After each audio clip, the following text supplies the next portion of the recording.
people abandoning politics and while also creating and working at the service of quite a real political project, techno utopia or techno dystopia, which brings me to the I guess reading series or the big thing this week that the Vanity Fair article about Peter Thiel and sort of the new right.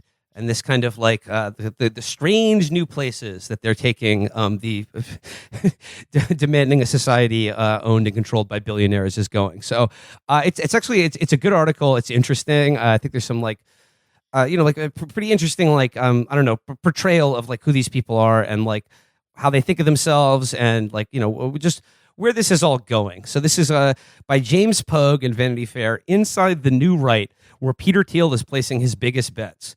They're not MAGA. They're not QAnon. Curtis Yarvin and the Rising Right are crafting a different strain of conservative politics. Now, just to give you a little preview of the article, like what's new about this, or like the politics that they're crafting, is essentially the politics of people who have, like a lot of the ideas wouldn't be, out of place on this show. It's an idea that like, America has reached like a terminal state, and it's like in our inability to like govern and solve problems, and that it's very hard to imagine a way out of this through traditional political means or whatever. It's a highly pessimistic worldview, and the one that they've adopted as a way out of it is that they kind of like they want a kind of new monarchism.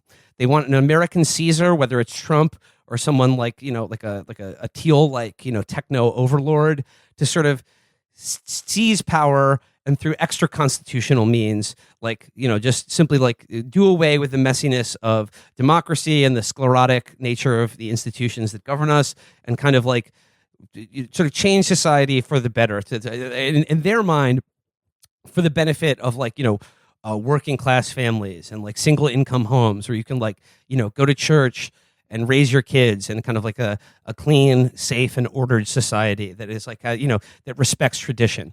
Now, and all these people believe that our current society is managed by, what Curtis Yarvin refers to as the Cathedral. It's this kind of like self-reinforcing caste of sort of like semi-autonomous propaganda and management that is like administered by a techno dystopian elite. And like the technology, and like a lot of them, of course, also really admire Ted Kaczynski and his manifesto. Here's the interesting thing, though: all of the people who, so it's like they want some sort of like Caesar dictator or king-like figure, and all the people funding this are, in fact, the very people like Peter Thiel, the people who are actually technological overlords of our society. And now there's a political movement who's like, we need a new king. And someone like Peter Thiel is like, aha, I could do that. So, I mean, like, did you guys see this article? And do you have any thoughts on where it's going? Yeah, I saw it. I don't know. I think that I have a broader theory that we're locked into a dance, as I talked about in an earlier episode, and a new part of that dance is going to include like independent online media. And because like cultural swings are so sudden and so quick now, I think like you're basically going to have 1 year where the cool online thing is like can be interpreted as like somewhat right shifting, and then like 18 months later it will be back to what it was. I do think a lot of people are going to get caught up because something that could seem incredibly cool 1 month could look like posting a Kekistan flag now. I am curious about like the size of the actual subscriber base, because the thing with like billionaire backed shit, eventually they get bored, right? And people who don't already have a subscriber base going into it and don't build one up during the period that a billionaire is funding like any type of media thing, they're going to be fucked when they get bored and go on to the next thing. It happened with the Mercers. I mean, yeah, I don't think this is like incredibly novel stuff, nor do I think like, every single thing that I saw in there was part of like a grander Republican project. but I would like to see where we're at like 2 years from now with this. Well, I mean, I think Peter Thiel does have a kind of like coherent political project of which he is hoping to kind of become the new Koch brother for like a politics that is more amenable to a like Morbius's. Peter Thiel is a Morbius. He's a living Yes. vampire, and like anything that can facilitate the flow of plasma into his system from harvesting of the blood bags. I think like that is the end goal of his politics. But like to do that, let's just dive into the article. So it says, I'm just jumping into kind of like the middle of it. It says, one is Peter Thiel, the billionaire who helped fund NatCon and who had just given the conference's opening address. Thiel has also funded things like the edgelordy and post-left inflected New People's Cinema Film Festival, which ended its week-long run of parties and screenings in Manhattan just a few days before NatCon began. He's long been a big donor to Republican political candidates, but in recent years, Thiel has grown increasingly involved in the politics of this younger and weirder world, becoming something like a nefarious godfather or genial rich uncle, depending on your perspective. Podcasters and art world figures now joke about their hope to get so-called Thiel bucks. His most significant recent outlays have been two young Senate candidates who are deeply enmeshed in this scene and influenced by its intellectual currents. Hillbilly Elegy author J.D. Vance, running for the Republican nomination in Ohio, and Blake Masters in Arizona. Thiel has given more than $10 million to super PACs supporting the men's candidacies, and both are personally close to him.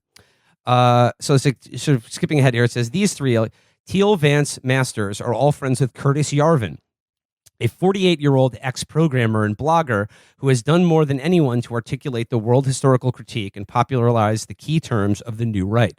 You'll often hear people in this world, under many layers of irony, call him things like Lord Yarvin or our prophet. I was looking around the party for Vance, who hadn't arrived yet, when Milius nudged me. That's Amanda Milius, daughter of famous screenwriter and director John Milius. Nudged me and pointed to a table off to our left. Why is it whenever I see Curtis, he's surrounded by a big table of incels? She asked with apparent fondness.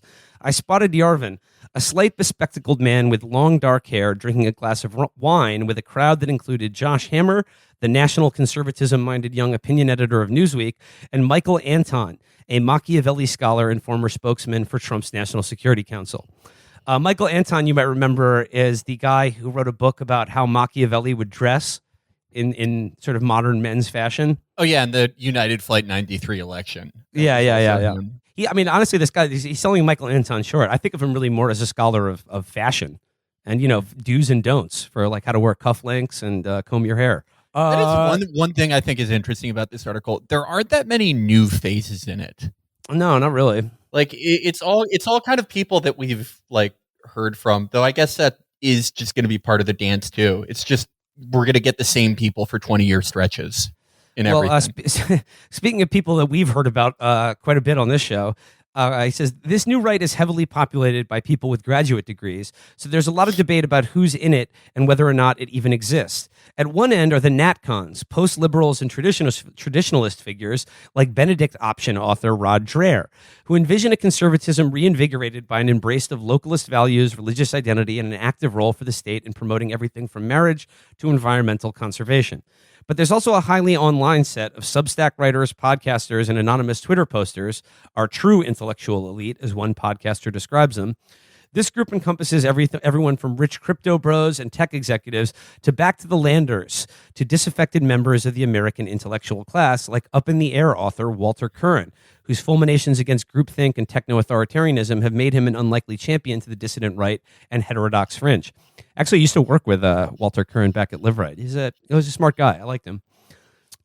Just skipping ahead, though. All right, let's talk about JD, because, honestly, I'm going to have to eat some crow on this because I thought there was no fucking way he was going to beat Josh Mandel, and now it looks like he definitely is. So I cannot believe that. God, Trump threw him a fucking lifeboat and a half, didn't he? Yeah. I mean, it turns out, like this whole article is about if you have these like narrow choke points, like something like a Trump endorsement, you can fixate on like a very online rhetoric and politics that might not have a lot of resonance beyond that, but which is going to do the work that you needed to do, which is validate you through a figure like Trump.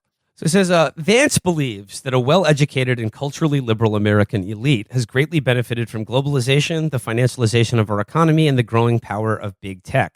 This has led an Ivy League intellectual and management class, a quasi-aristocracy he calls the regime, to adopt a set of economic and cultural interests that directly oppose those people in places like Middletown, Ohio, where he grew up.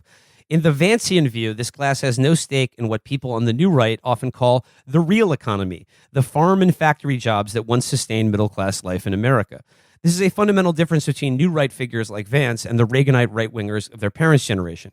To Vance, and he said this, culture war is class warfare. So, I mean, it's very convenient. Yeah. And here's the thing, we'll get to Blake Masters in a second, and the Vance is talking about sort of rekindling manufacturing and Blake Masters has a whole thing about how we should be ordering our economy so that we could have a single income household and sort of support more traditional families and sort of an earlier era of American middle class life. The one thing I don't see any of these guys talking about is labor unions or raising wages or universal health care or anything like that. It just keeps saying. Yeah, we saw it when Chris Smalls went on Tucker, which I think was a good decision. B, think Smalls did very well. But when Tucker himself went, I'm usually against unions. There's just not that much of a fucking departure. There really isn't. And when you say cultural warfare is class warfare, that really does kind of give up the game. I mean, we're going to get to Masters in a bit, who, full disclosure, I noticed was following me, so I followed him back in the event that he wins, and I can get at least one favor out of a senator. But someone asked him, this YouTuber asked him, on Twitter, you're saying this stuff about you should be able to support a family on one income, and I'm interested to know how you would do that. What changes you would propose? And he gave I get the best description of his answer I could give is slightly to the center of Club for Growth. We're just not seeing anything here. I guess we're gonna bring wages up by talking about which professors are annoying. Yeah, and I guess my thing is it's being sold as how kind of weird and out there it is as compared to the rest of the right wing in this country, which they're all weirdos. But here's the thing about this is I did read the article, and it's a lot of people made fun of the fact that it opens with them talking about how it's cooler. This is a cool right. People are like, LOL. But that really does speak to, I think, what the actual political program here is. Sure, it has, there is, of course, this electoral element to it. Yeah, sure. Give money to Vance, give money to Masters, get these ideas out there, because you have to have people in the arena to initiate things that you can then talk about to create the meta discourse that makes up these independent media sources. But I think a guy like Thiel probably knows, and all the savvy people in this thing know that you're not going to take over the government in this way. You're not going to change the real direction of American politics. I mean, the whole point of this critique is that you can't do that, right? That the machine has overtaken, and that the cathedral is unassailable from outside. I mean, a lot of the people in this thing are disaffected Bernie supporters who already went through this whole thing with the Democratic Party, and now are just doing it again with the Republicans. It's not about taking power, I don't think, really. I think the reason that Thiel is doing this, the deep reason, is that he understands that the real solution to the culture conflict we have is not going to be one side winning and taking over. It is going to be the gradual segregation. You're going to have the same logic of hyper capitalism undergirding the same techno dystopia, but it's going to be branded differently, and the people who can afford to, everyone else is going to be either cast into the fucking Shadowlands or turned into the slave class necessary to keep the thing going. The people who can afford to are going to pick which techno dystopia they're going to live in, and there's going to be one that's going to be filled with hyper woke incredibly virtuous liberals. It's going to look like an Apple store, and it's going to be for somebody like a lot of these like jaded cosmopolitan types. It would be absolutely tedious and horrible to live. Oh my God, can you just imagine having to genuflect to do land acknowledgments every moment? I mean, just to drown out the sound of like the literal human processing facilities that are going on in the next room. But the other one, the other techno dystopic campus is going to look like a fucking Johnny Rockets, and it's going to be filled with evangelical patio dads who are going to be tedious dullards. You need cool people to hang out with. That's what this is for Thiel. It is getting these disaffected, mostly former left-wingers who have given up on politics, getting them on board for signing off on a right-wing version of the techno-utopia so that they can all do coke together in their bunker. That's it. He's just looking for recruits. He's looking to hang out with, because otherwise it's just him and a bunch of Mitt Romney assholes standing around in fucking pressed jeans coming up to their nipples. He imagines himself too cool for that. He just wants cool guys to do blood pranks with. Yeah, because there is this real crisis of like the liberal hive mind is becoming genuinely hysterical at the prospect of the future, of standing on one side of a fence watching the world die, and they're trying to make themselves okay with it, with this increasingly hysterical performance of virtue that is incredibly tedious and unfun to hang around with if you're not captured by its logic. But the alternative are a bunch of just dumbasses, are Neanderthalic type Republicans, and that's no fun either. And so the solution is to get people who can't hang with the liberals to accept the reality, the necessity of culling the herd, the necessity of getting rid of false notions of empathy and sympathy to dominating politics, but are still ironic, fun, can do bits, can do spoofs and goofs, are not leadenly earnest and attached to some like unconsidered American reactionary Christianity. Like maybe they're Catholics, but like they came through it, through this complicated intellectual process, which means that they have laundered out a lot of the tedium of like the lumpen American Christian. And then you can hang out and do blood pranks for eternity. Everyone, let's morb it up, gang. Let's get morbed out here. That's it. This is the promise here is let's get morbed. let's morb it up. Let's stop the fantasy. If we're going to drop the fantasy that we can do anything politically, then my God, we should also drop the fantasy that we have to embody some sort of virtue in our lives to make up for our position in it. Because the reality is that if you really want to be against this machine, you have to be illegal. You have to be outside the wire. And nobody wants to do that. Nobody who's comfortable wants to sacrifice their comfort that much. And so what they're going to do instead is justify that to themselves why they deserve it. And they're either going to do it by being a liberal virtue monger or by taking the whatever the fuck color pill this is supposed to be now. Well, I do like the idea of being like wokeness is like a religion. I'm becoming religious in response. I mean, yeah. Every American who is politically engaged is pretty much the same person, right? Like pretty much exactly the same fucking person. Yes, it's the same person. Yeah, and to that extent, I don't see why right-wingers cannot have not only their own Chapo Trap House, but then in the future, their own versions of the 8, 9, 10, 12 host podcast that failed in the wake of ours. Yeah. I think everyone is entitled to the same thing. I think even if you're a no labels guy, you should get that.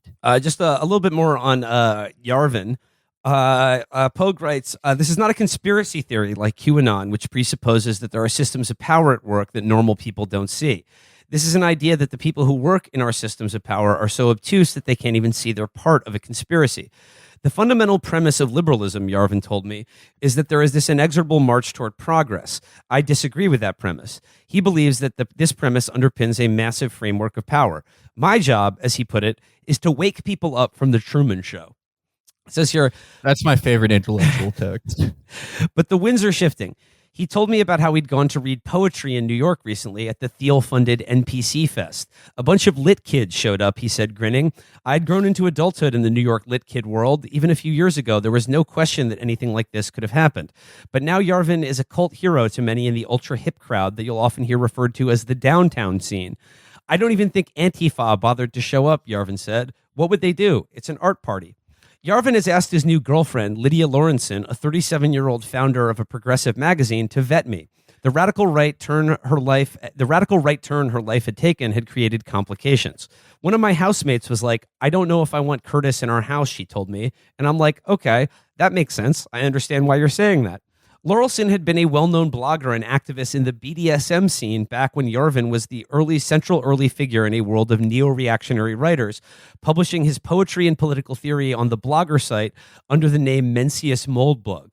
As Moldbug, Yarvin wrote about race-based IQ differences, and in an early post titled Why I Am Not a White Nationalist, he defended reading and linking to white nationalist writing. He told me he'd pursued those early writings in a spirit of open inquiry, though Yarvin also openly acknowledged in the post that some of his readers seemed to be white nationalists. Some of Yarvin's writing from then is so radically right-wing that it almost has to be read to be believed. Like the time he critiqued the attacks by Norwegian far-right terrorist Anders Behring Breivik, who killed 77 people, including dozens of children at a youth camp, not on the grounds that terrorism is wrong, but because the killings wouldn't do anything effective to overthrow what Yarvin called Norway's communist government. He says he's tempered himself in middle age, and now he says, as a rule, says he has a rule to never say anything unnecessarily controversial or go out of my way to be provocative for no reason. He considers himself a reactionary, not just a conservative. He thinks it is impossible for an Ivy League educated person to really be a conservative. He has consistently argued that conservatives waste their time and political energy on fights over issues like gay marriage or critical race theory because liberal ideology holds sway in the important institutions of prestige media and academia, an intertwined nexus he calls the Cathedral. He developed a theory to explain the fact that America has lost its so-called state capacity. His explanation for why it so often seems that it is not actually capable of governing anymore. The power of the executive branch has slowly devolved into an oligarchy of the educated who care more about competing for status within the system than they do about America's national interest. Now, like I said, with Yarvin, it's just like, okay, it's like, so he has this like sort of totalizing critique about how, like, even if you think you can escape the cathedral or fight it, you're inside of it. And it's also telling that like a lot of these guys like Thiel himself or J.D. Vance are also Ivy League educated, homework doers themselves. So, like, of a total pessimism about politics. But Yarvin's thing is like you can't just have like pure nihilism. So, like, he's holding out hope for some sort of massive crisis that, like I said, will lead to like an American Caesar-like figure sort of just taking power and administering, like just reordering society in a way that like that escapes this current paradigm. Yeah, he doesn't really believe that. I don't think any of them really believe that's going to happen. It's the horizon that you fantasize about to justify staying where you are now, going to fucking fancy Coke parties and stuff. What we all do to justify not coming into fatal conflict with the state for our politics, which is the only real affirmation of any value now. Because yes, everything else gets absorbed. We know that. So the only way you can stay where you are and feel any kind of satisfaction with it is if you fantasize about some future cataclysm that's going to fix everything. But that's not going to happen. It's just going to keep slowly devolving. The center of politics is going to dissolve, and regions of power are going to rise and solidify. And the economic logic is going to be the same everywhere because the economic logic is the actual unassailable thing here. And also, you challenged. Do you remember the like the trend pieces about us in like the first year that we were a show? Like before the pieces were like, putting Matt on the front page of the New York Times in a fedora, when they were positive.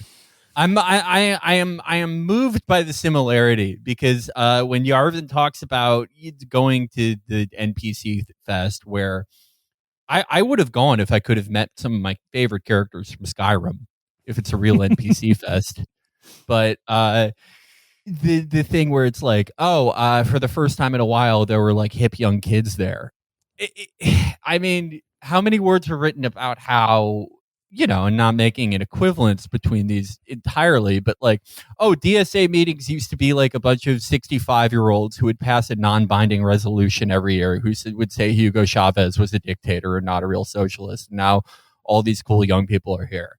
There's probably like now this is the new feature in the swing of our culture will be like, whoever is 23 at the time, 10,000 of them will either be like involved in some rightward shifting culture or a leftward shifting subculture. And that is another part of the dance. And as that swings more frequently, any shared space in American life, whatever dwindling shared space and shared culture, will continue to get fragmented and destroyed to the point that I guess there will be 2 Patreons, 2 Disneys, 2 Netflixes, 2 of everything. Yeah. And Matt, to your point about like what's truly unassailable is like the the economic logic which, by the way, will benefit Peter Thiel regardless. Yeah. Like he's getting his plasma bags serviced to him. Like he stands to benefit regardless, and in fact would only stand to lose if there ever were any kind of cataclysmic overturning of order in American society. It's just, I think he is committed ideologically, like to a certain kind of conservatism, but I think it's just like, and I think he's using his money, I think pretty smartly to promote and advance that idea. But I think what's really going on here is like he wants a philosophy, a kind of a court philosophy for the lead or the kind of like the great man of history that he imagines himself to be. And he wants it like a kind of like his own Machiavelli to the Medici family to say that like, oh, our horrible technologically administered dystopia needs a man like you, a technological overlord. You just keep doing what you're already doing, Peter. Yeah, that's what everybody is shopping for, a politics that will kill them, that whatever you're doing now, whatever feels good to you right now is what you should be doing. And that's great. Everybody will find that. And which one they pick is really going to come down to just individual aesthetic preferences, the community they find themselves among. And that's going to be the extent of it. I mean, he says he wants to make people to like realize they're in the Truman Show. Well, then what? Just tell each other, just post about how they're on the fucking Truman Show. Just tell each other that, well, now that I know, I'm going to let everybody else know, even though me knowing just led me to do what I was doing anyway. I didn't change a goddamn thing about what I do with my life. Now that I know, I'm going to tell everybody else, assuming that if enough of us know, we're all going to change our behavior, even though none of us have. What is the conservative version of what will your role be after the revolution? I guess we're all going to be yeoman farmers. I'm right? going to be, I'm going to be a therapist that helps people deal with their trauma of being in public school. No, you know what they're going to do? They're all going to be yeoman farmers. They're all going to have like 40 acres. They're going to have a barefoot and pregnant wife. They're going to go out and plow their fields and come home to a big country breakfast in the metaverse. It's going to be Stardew fucking Valley. That is going to be their. Great. That's going to be their blood and soil fantasy that they're going to get to live out. I can't wait for the culture war between the people who are living in the Chaz multiverse. Exactly. It's the Chaz multiverse. It's going to be like the Marxist Leninist, the Mayberry metaverse, the Chaz metaverse. Everyone's going to be. Then they're going to have to fight each other because you need conflict to resolve. To resolve the anxiety and the misery of knowing that at the end of the day you're still on the fucking computer. Well, yeah, okay. So there's going to be the Chaz metaverse. There'll be the ML one where somehow everyone is designing uniforms for the Red Army. The based metaverse. And then there's still going to be like a Club for Growth, like Mitt Romney metaverse. But then there has to be one big one, like the last shared space in America. It will be basically like the Spanish Civil War of the metaverse, where all these sides fight. And I gotta say, look, if anyone wants smoke with the Chapo metaverse and the upcoming meta cultural war, just know that I've spent just months preparing by strafing thousands upon thousands of meta John Candies with meta Gatling guns from A10 Warthogs. I've been strafing John Candy's positions in the metaverse with brutal and lethal efficiency. So if the mold bug metaverse wants smoke, we got it. I went into the shared metaverse to do combat with Michael Anton, who's in a mech suit, and my equipment load was too high, and I fat rolled through the floor, and now I'm just clipping underneath the metaverse for eternity. It really sucks. The Q metaverse is going to be the fun one because that'll just be shooting celebrities in the face. The Q metaverse like GTA in like at the Oscars. The Q metaverse is amazing. Oh my god, that's the real Matrix. Like the stuff in like the ML or Chaz or like base metaverse is just like it's imitations of different lives people have lived that just aren't really remembered even. But the Q metaverse is going to be like, the best operator of the day gets the sacred crystal that Winston Churchill's soul is trapped inside of. You're the citizen of the day because Ryan O'Neal visited you in your dream and told you had to execute Celine Dion. That will be amazing. Just a little bit more of color from the Vanity Fair article. It just says, up by the bar every night, hordes of young men, mostly, would descend to drink and bear hug and spot favorite podcasters and writers. You could see Dave Rubin and Jack Murphy, who hosts a popular new rightish YouTube channel and is trying to build a fraternal group of men who believe in positive masculinity that he calls the liminal order. Pretty much everyone had the same trimmed beard and haircut, sides buzzed short, the top longer and combed with a little bit of gel to one side. I mean, honestly, it sounds like a Chapo show, except I would never proclaim to support anything called the liminal order, and the hair is slightly longer. Well, yeah. I mean, we support positive masculinity on this show. That's true. And liminality. Maybe not liminally, but I do support it. I'm a fan of liminality myself. Okay, all right. Our listeners do have. They have all told me that they're afraid of going to the barber for fear that they'll be made fun of. All right, let's get the part where he talks to Blake Masters. So he says, a few weeks after NatCon, I drove from California to Tucson to meet Masters, a very tall, very thin, very fit 35-year-old. I wanted to see how all this might translate into an actual election campaign. And I'd been watching a lot of Fox News, including Yarvin's streaming interview with Carlson, in which he gave a swirling depiction of how the Cathedral produced its groupthink. Why do Yale and Harvard always agree on everything, he asked. These organizations are essentially branches of the same thing, he told a mesmerized Carlson. You're like, where are the wires? He sketched his vision of, as he calls it, a constitutional regime change that would take back power from this oligarchy. So diffuse, most people hardly even knew it was there. That's what makes it so hard to kill, he said. And because it's so hard to kill, it also removes from me the responsibility of actually killing it. He's saying that, like, Harvard and Yale should fight each other. I'm kind of stuck on that. Like, should Harvard and Yale be like, no, we have two different versions of, like, physics. No, our land acknowledgement is better than yours. I suppose in his world they'd be fighting over who owned more slaves when they were founded, and why that was a good thing. I don't know. Yeah, I don't know what he means by that. Maybe he explains it. Well, I think he's saying is that like Harvard and Yale, they're competing, right, for a student body, so they should embody competing political ideologies. Well, I mean, like Harvard is doing land acknowledgements. And then Yale should be like doing sort of a land end zone dance. We're like, hey, the Nassapequa Indians, suck my dick. We got your land. And then does the tomahawk chop or something. Yeah, Harvard should colonize new land. It's in the article, but like another part of Yarvin's idea is that like after the American Caesar takes over following some sort of like crisis or cataclysm, that they should run America like a startup.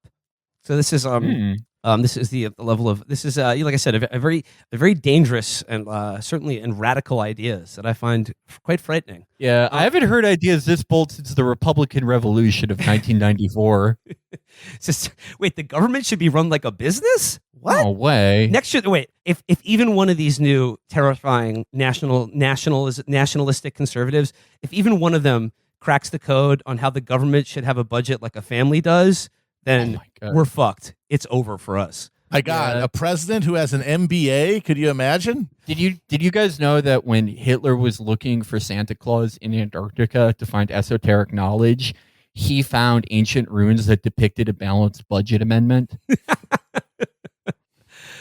At a coffee shop near the house he'd bought when he moved back home to Tucson from the Bay Area, Masters and I went through the tenets of his nationalist platform: onshoring industrial production, slashing legal immigration, regulating big tech companies, and eventually restructuring the economy so that one salary would be enough to raise a family on. I mentioned Yarvin in his line of arguing that America's system had become so sclerotic that it was hopeless to imagine making big systematic changes like these. In a system where the state capacity is very low, I started the question. Alas, he said with a twinkle in his eye. Do we need a crisis to get there? I asked him. Maybe, he said. It wasn't where his immediate thinking was. I'll have the proverbial machete, he said. But yeah, it may take some time of crisis to get us there. He'll have the proverbial machete. He just wants to make that clear. He will be, again, he'll be chopping the tall trees in the fucking metaverse. He'll be doing digital gardening. He paused. But we're already sort of in one, right? Masters often says he's not as black-pilled and pessimistic as some in the new right spheres. He seems, unlike many new writers, to still earnestly believe in the power of electoral politics. But he does think that the culturally liberal and free market ideology that has guided America's politics in recent years is a hopeless dead end. A country is not just an economy, Masters told the dissident right outlet I Am 1776 recently. Wait, I Am 1776. That's the sequel to I Am Sam. It stars the same main character.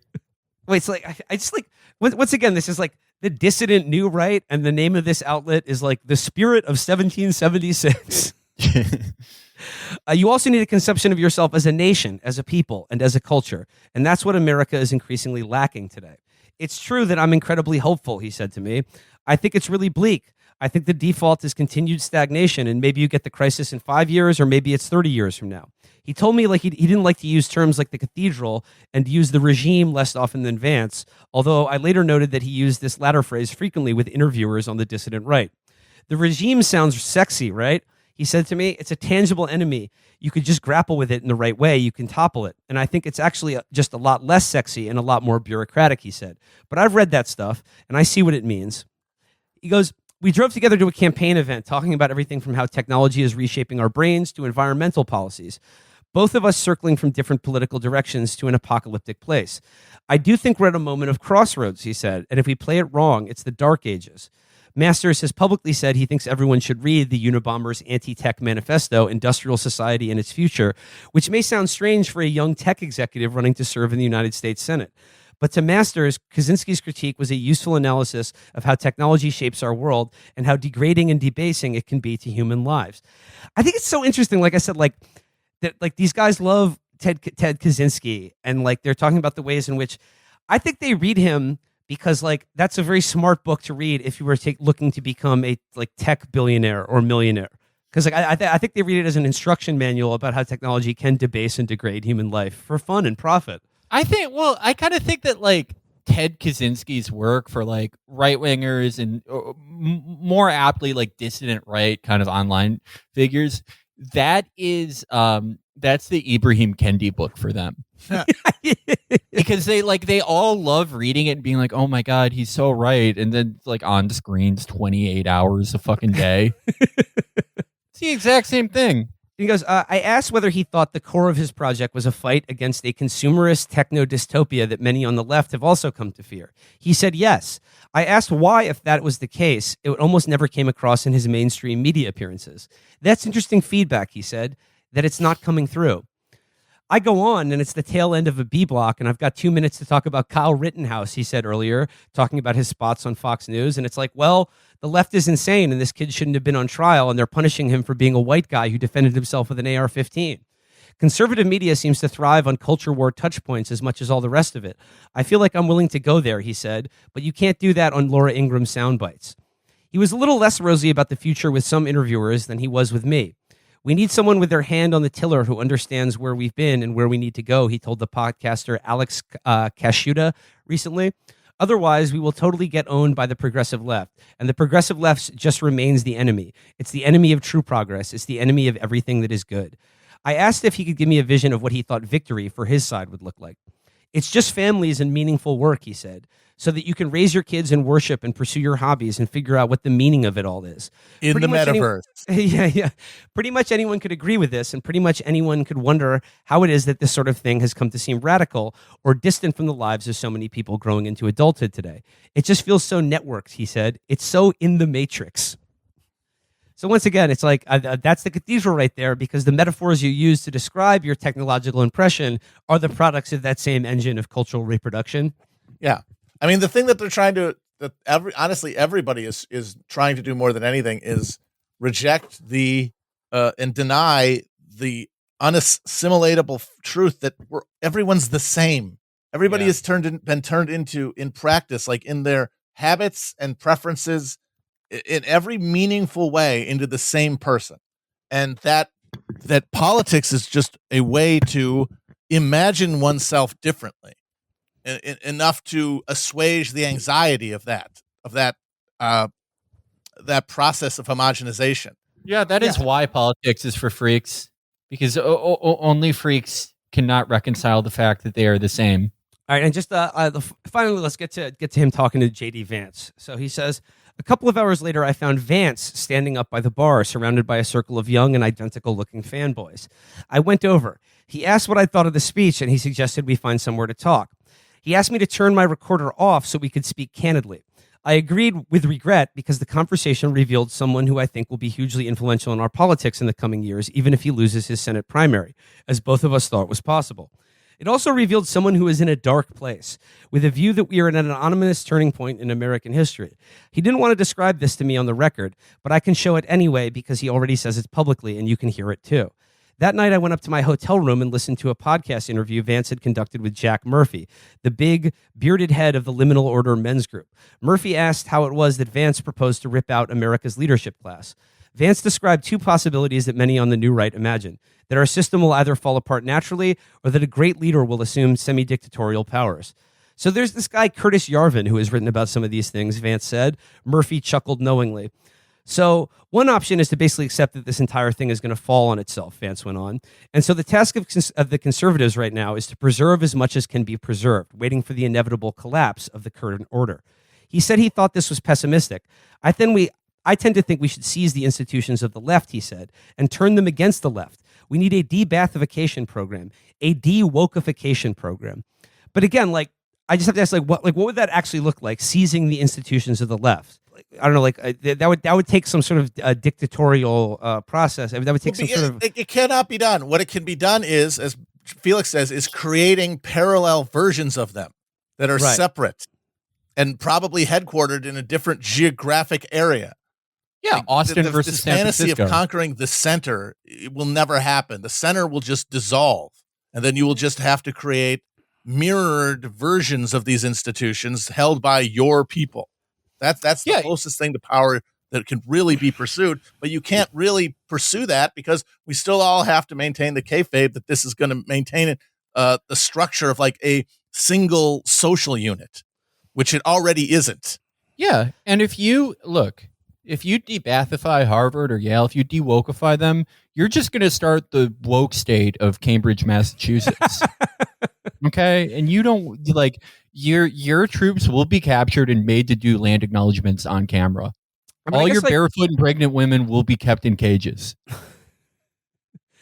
I mean, I guess just reading the way like that these guys, from a bird's eye view, like the generally pessimistic view that they have of like American society and like the political, economic, and cultural institutions that govern us, I think is broadly shared by like people on the left and right.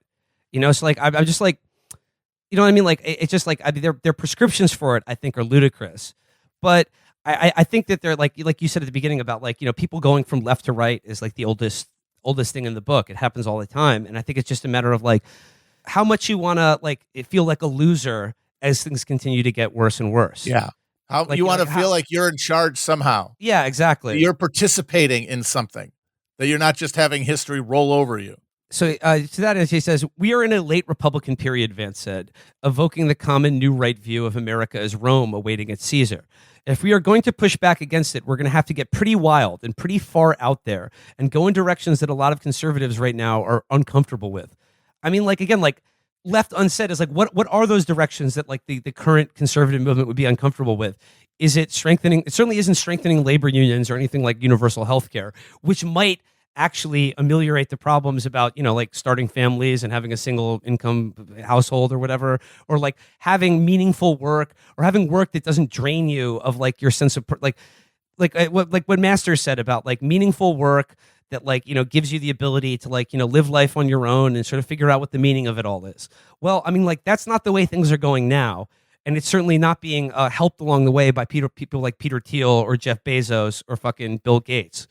And like that's like left, right, and center, whatever you want to say. Like the billionaires, the people who own everything, like it doesn't seem like they're interested in making a world where people have more free time to decide for themselves what they believe in and what the meaning of the universe is. I mean, what they're describing, the fantasy is what liberalism has always lied about creating, which is the communist fucking utopia, which is the post-capitalist order, where you can hunt in the morning and fucking criticize after dinner and all that shit. Like that's always is the only horizon in a modern context where we can't go back to some sort of prelapsarian era where we assume we have to move forward.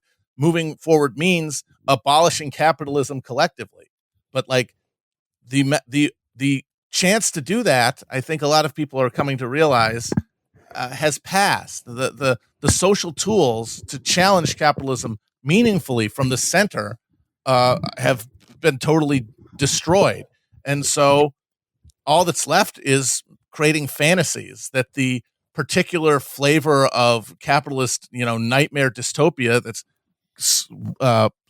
assimilating the entire globe will actually, if my people are involved with it and they throw enough stanky memes on it, gonna somehow overcome the underlying economic logic that is driving the entire fucking process.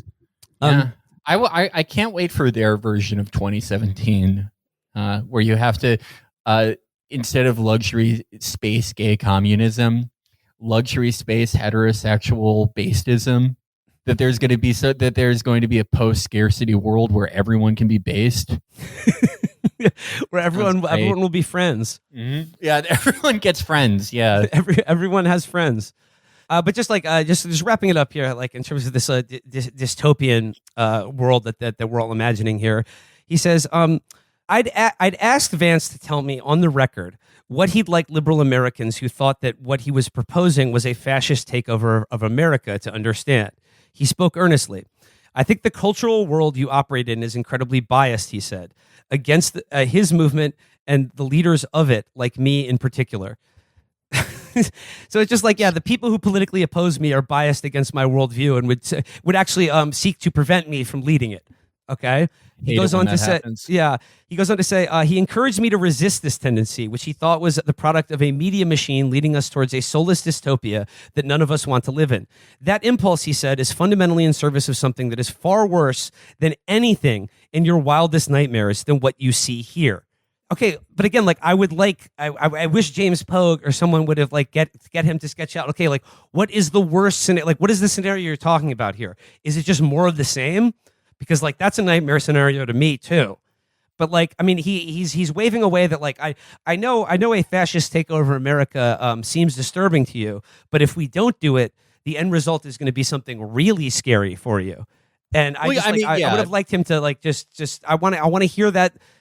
Let's get wild here. I want to hear this fantasy scenario play out.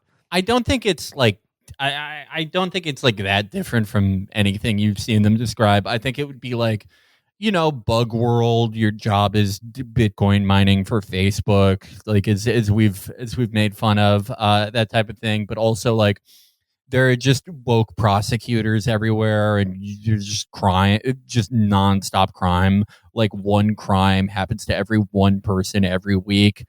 I guess that would be it. It like a version of San Francisco where it's mandated that you eat bugs and live in the pod, right? I gotta say, living under the techno globo homo bug pod regime seems categorically more pleasant to me than it's not any different. It seems better to you because you'll enjoy it through this like a cultural screen that will be more pleasant for you. It'll be the same thing. There will be no meaningful difference to anybody who's like on the wrong side of this. It's the same experience of immiseration, misery, destruction, death. And in the center, the lucky people, it's the same experience of total spiritual exsanguination.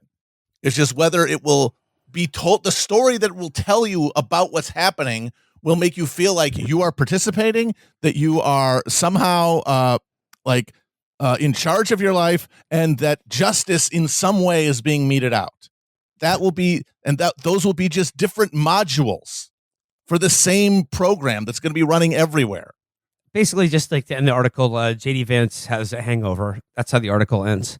And he says, if what he was doing worked, he said, it will mean that my son grows up in a world where his masculinity, his support of his family and his community, his love of his community is more important than whether it works for fucking McKinsey.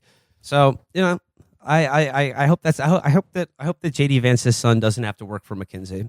But so, that's something we can agree on. That is the world you can live in if you want to. Like, it's your priority. That's your priority. Whether like your love for your family means more than if you work for McKinsey. That is entirely up to you, personally. Well, I don't want to end on some interesting ideas. I don't want to end on a totally depressing note, but I mean, like, it's like I said, there's this pessimism and this kind of like fear that we all have. It's coming from the same place, and yeah, I don't know. I thought it was an interesting article. I do that I'm kind of stuck on that McKinsey line because that's such a tell for, I mean, like this in general, but very specifically Vance. I mean, like if you, no one tricked you into thinking the other thing, which is the thing that Vance thought for, I guess, the first 35 fucking years of his life, because he wrote a book about how everyone he's ever known is a fucking loser. He's the man for going to work for something that's really the same as McKinsey in Thiel and going to Yale, all these institutions he hates now. You weren't, I mean, I guess you were tricked into that in the sense that like anyone is tricked into believing anything, but like, again, entirely up to you. I look forward to JD Vance's 4th or 5th personality change during January 6th too in 6 years.